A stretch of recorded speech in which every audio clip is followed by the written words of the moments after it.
Tonight, several developing stories as we come on the air. The deadly mudslides were on the scene right now. Houses and cars swept away in California. The death toll growing tonight. A 14-year-old pulled from the mud alive. President Trump, just days after the book Fire and Fury, the author claiming White House insiders told him the president does not read, does not listen. Today, the president spending 55 minutes on live television, negotiating on immigration, the Dreamers, and his wall. And what the president said today when he was asked if he could beat Oprah in 2020. The major development involving the dossier about Donald Trump and Russia, the former spy behind it, and what we now know tonight.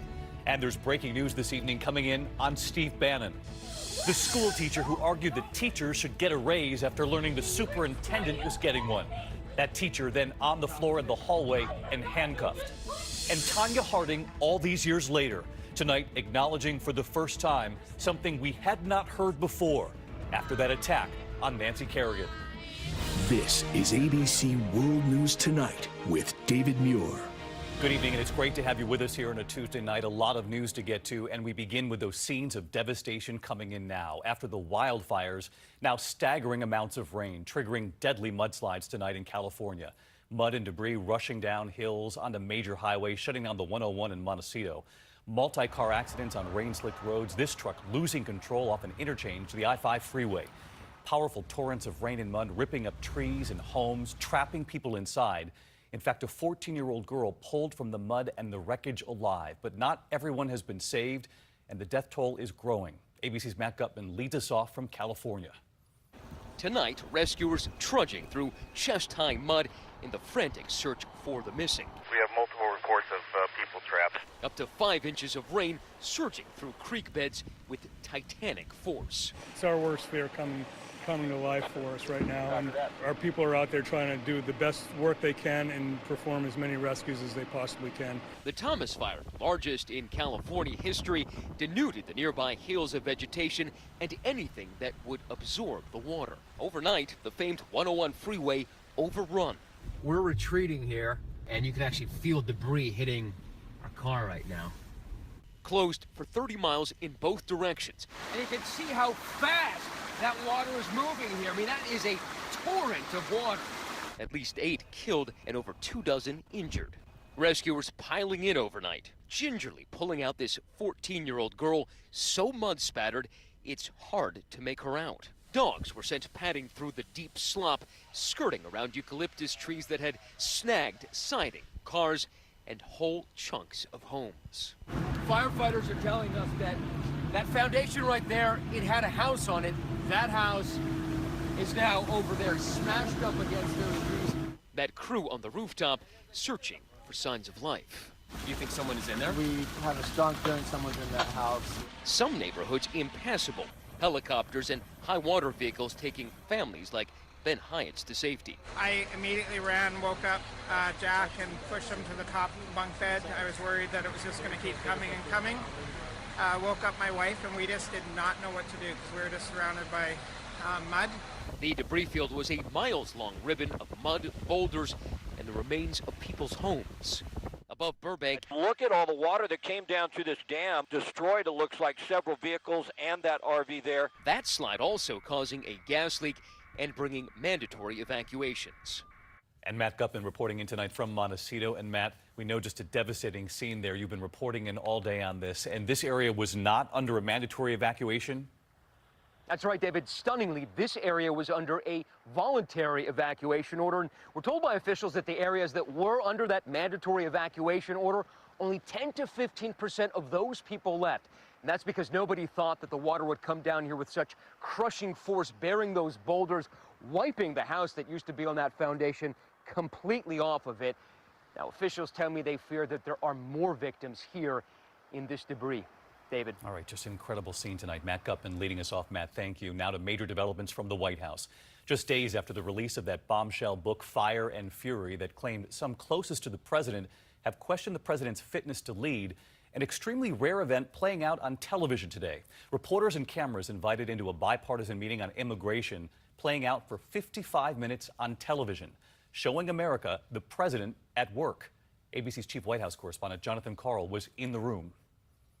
Today, the president, still dealing with fallout over a book portraying him as dim-witted and unstable, made a dramatic effort to show the opposite, leading a freewheeling negotiation between Democrats and Republicans on immigration, and in a White House first, letting it all play out before the television cameras. There should be a bill of love. Truly, it should be a bill of love. At issue, the looming March 5th deadline for the so-called Dreamers, undocumented immigrants who were brought into the country as children and now could soon face deportation. It's DACA. We've been talking about DACA for a long time. Everybody in the room seemed to agree on providing legal status to the Dreamers, but Republicans insisted that more border security had to be part of the deal. Democrats tried to convince the president to deal with the Dreamers first, and at times he seemed to agree. What about a clean DACA bill now, and with a commitment that we go into a comprehensive immigration reform procedure like we did back, I remember when Kennedy was here. I have no problem. I think that's basically what Dick is saying. We're going to come out with DACA. We're going to do DACA, and then we can start immediately on the phase 2, which would be comprehensive. Would you be agreeable to that? Yeah, I would like to do that. Mr. President, you need to be clear, though. I think what Senator Feinstein's asking here, when we talk about just DACA, we don't want to be back here 2 years later. You have to have security, as the Secretary would tell you. But I think that's what she's saying. Other times, the president seemed to insist the deal must include his border wall. Is there any agreement without the wall? No, there wouldn't be. The wall has to be there. You need it. John, you need the wall. I mean, it's wonderful. I'd love not to build the wall, but you need the wall. The president also seemed to push for comprehensive immigration reform, something most conservatives and Trump supporters have been dead set against for years. I'll take all the heat you want to give me, and I'll take the heat off both the Democrats and the Republicans. My whole life has been heat. I like heat in a certain way. Some of the Republicans in the room asked the president to clarify where he stands. You have created an opportunity here, Mr. President, and you need to close the deal. But the president said it is up to Congress to work out the details, signaling he wants a deal even if it's not a perfect one. If they come to me with things that I'm not in love with, I'm going to do it because I respect them. I will be signing it. So let's get to John Karl live in Washington. John, you've spent years covering the White House. You were in that room. What's the White House trying to accomplish here? Well, first of all, David, this was the president's decision. He told his staff that he was going to do it just as they were going into the meeting. It's an effort to show a president that is in charge and able to work with Democrats, something, David, that he simply has to do now that the Republican majority in the Senate is down to 1 seat. And John, while we have you, there was also news late today about the president's former chief strategist, Steve Bannon, who was often quoted in that book, Fire and Fury, criticizing the president and his family. We know the president has now cut him off, and tonight he's out at Breitbart as well. He is out, David. He infuriated the White House, infuriated the president, who now calls him Sloppy Steve. He tried to issue a mea culpa, but that was an apology that simply was not accepted in Trump world. John Karl at the White House tonight. Next to the Russia investigation and to that controversial dossier on then candidate Donald Trump and Russia. Tension growing between Senate Democrats and Republicans over whether to release the transcript of an interview on the Hill behind closed doors with the company behind that dossier. Well, tonight, in a rare move, Democratic Senator Dianne Feinstein has released the transcript on her own. ABC senior justice correspondent Pierre Thomas on what's in it. Tonight, Democratic Senator Dianne Feinstein releasing the testimony of the man whose firm commissioned the infamous Trump-Russia dossier. The firm, Fusion GPS, was hired by Republicans and later by Democrats to look into candidate Trump's possible ties to Russia. Republicans, including President Trump, have dismissed the largely uncorroborated dossier. It's very sad what they've done with this fake dossier. It was made up. But in a meeting with the Senate Judiciary Committee, Fusion GPS co-founder Glenn Simpson fought back, saying it's political rhetoric to call the dossier phony. The memos are field reports or real interviews.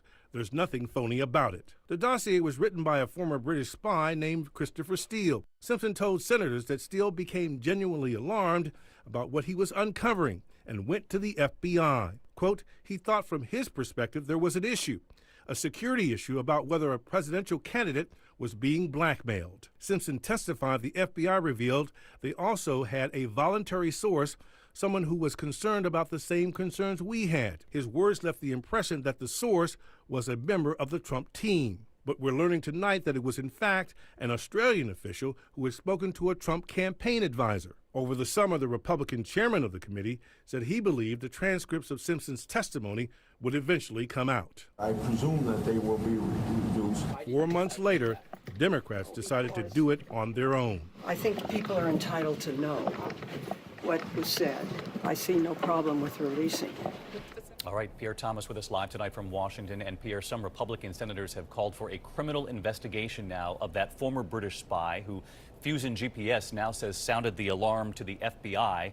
They're targeting him now for criminal investigation, and they're furious the Democrats released this testimony on their own?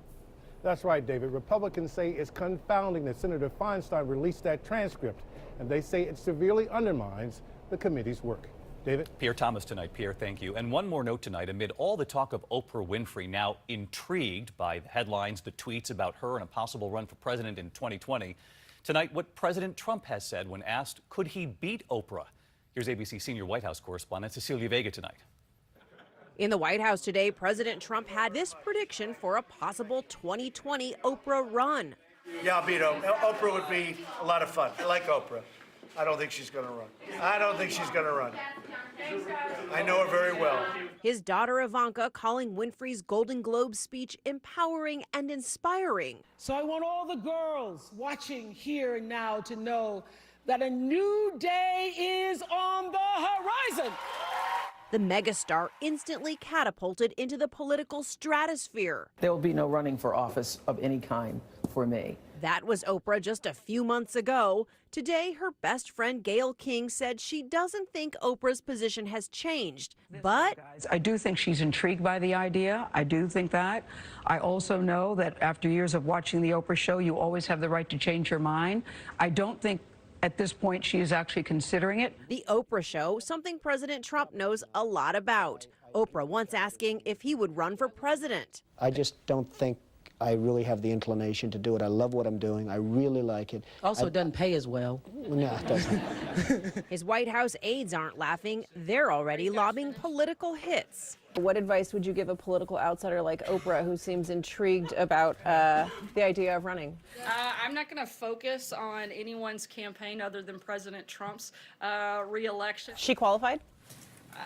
Look, I disagree very much on her policies. Is she a successful individual? Absolutely. But in terms of where she stands on a number of positions, I would find a lot of problems with that. Well, that's the White House. They say they welcome all challengers. As for Democrats, President Obama's former Iowa director tweeted at Oprah, "Call me." David, the Democrats are definitely intrigued. And what a moment you unearthed from the Oprah show so many years ago there. Thank you, Cecilia. Meantime, overseas tonight and amid the nuclear tensions between the U.S. and North Korea, a remarkable moment on the Korean Peninsula today. North and South Korea meeting for the first time in 2 years. And you'll remember this moment we showed you in recent weeks. A North Korean soldier defecting to the South there shot multiple times by his fellow soldiers as he tried to defect. Today, North Korean representatives walking across that very same border to meet with the South. And what both sides decided about the Olympics and the moment the South told the North to let go of their nuclear weapons. ABC's chief global affairs anchor, Martha Raddatz, in South Korea tonight. Officials from North Korea walking briskly across the world's most heavily fortified border. Inside that negotiating room, officials from the North on the left, the South on the right, cordial, shaking hands. The agreement, for the first time in 8 years, the North will send athletes to the Winter Olympics and a cheerleading group. The South even proposing the two countries march together at the opening ceremonies.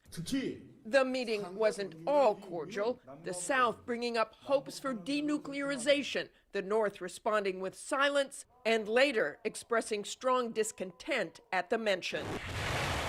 The backdrop of the meetings, the threat of war. Kim Jong-un could be just a test or two away from perfecting a nuclear-tipped missile that could potentially hit the United States. And Martha Raddatz reporting in from Seoul tonight. And Martha, what are the North Koreans really trying to accomplish here by walking across that border, suddenly willing to negotiate with the South? What message are they trying to send to the U.S.? Well, David, I think the North in part is trying to drive a wedge between the U.S. and South Korea, but the South Koreans have promised the U.S. they